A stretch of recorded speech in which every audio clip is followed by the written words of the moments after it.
দক্ষিণ চব্বিশ পরগনা জেলার পাথর প্রতিমা ব্লকের সঙ্গে কাকদ্বীপ ব্লকের সংযোগকারী সপ্তমুখী নদীর ওপর সপ্তমুখী ব্রিজ তৈরি হয় বামফ্রন্টের আমলে।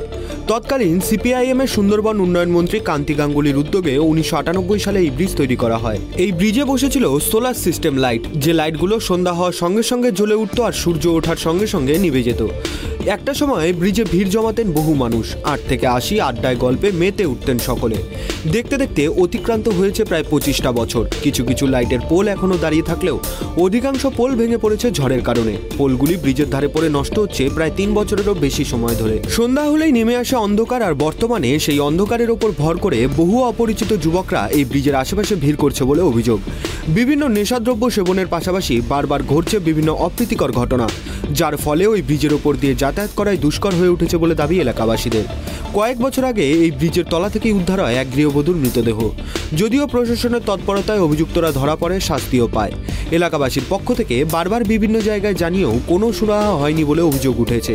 গ্রাম পঞ্চায়েতের প্রাক্তন প্রধান তথা পাথর প্রতিমা বিধানসভায় কংগ্রেসের হয়ে তৃণমূলের বিরুদ্ধে লড়াই করা সুখদেব বেরা জানিয়েছেন, এই সপ্তমুখী ব্রিজে কে আলো লাগাবে তাই নিয়ে কাকদ্বীপ এবং পাথর প্রতিমা ব্লকের বিভিন্ন আধিকারিকদের মধ্যে চাপানুতর শুরু হয়েছে। কারণ দুটি ব্লকের সংযোগকারী এই ব্রিজ। একদিকে বারবার অভিযোগ জানিয়েও কোনো কাজ হচ্ছে না, অন্যদিকে দিন দিন ব্রিজের ওপর অন্ধকারের সুযোগ নিয়ে আনাগোনা বাড়ছে দুষ্কৃতীদের।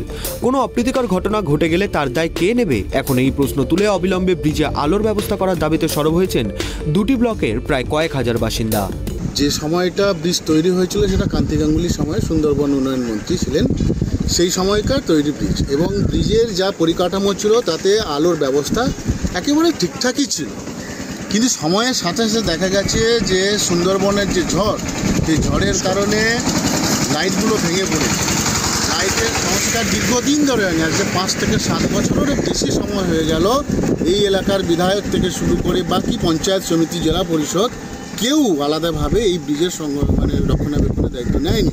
সাথে সাথে এই আপনারা দেখতে পাচ্ছেন যে পট হোলসগুলো এখানে সারানো হয়েছে। মাঝখানে আপনাদেরই সাংবাদিকের খবরের পরের থেকেই হচ্ছে এই ব্রিজ কিছুটা সারানো হয়েছে, কিন্তু সবটা হয়নি। পট হোলস হয়ে আছে এখনও। আপনারা যদি ক্যামেরা দেখতে পারেন যে রয়েছে, পট হোলসগুলো এখনও পর্যন্ত রয়েছে, আলো নেই। এই ব্রিজটা কাদের যাতায়াতের সুবিধা হয়? সব এটা সব থেকে বড় কথা হচ্ছে সুন্দরবন এলাকার যে সমস্ত মানুষ, মূলত পাথর প্রতিমা আর যে মানুষ, ব্লকের যে মানুষ, সেই সমস্ত ধরনের মানুষের যোগাযোগের কেন্দ্র, এবং কৃষিজীবী মানুষ যারা পান নিয়ে যান, যারা ধরুন চাকরিজীবী প্রতিদিন যাতায়াত করেন কলকাতা, তাদের প্রত্যেকেরই সুবিধা। ছিল এবং এটা কাকদ্বীপের সঙ্গে সংযোগে হাজার হাজার বাদ করছে, আর কোনো মেনটেন্যান্স হচ্ছে না। রক্ষণাবেক্ষণেও যখন মেনটেন্যান্স হচ্ছে, যারা অসুবিধে হচ্ছে, আজ কার্যকলাপের বাড়ছে। কতদিন ধরে খারাপ হয়ে পড়ে আছে? এটা দীর্ঘদিন ধরে, বেশ কয়েক বছর ধরে খারাপ হয়ে পড়ে আছে। আমরা বহুবার জানিয়েও এর কোনো সুরাহা হচ্ছে না। আমরা কি চাইছি? আমরা চাইছি দ্রুত যাতে এর মেনটেন্যান্সটা উপযুক্তভাবে হয় এবং সুন্দরভাবে লাইট ব্যবস্থাটা দ্রুত হতে পারে।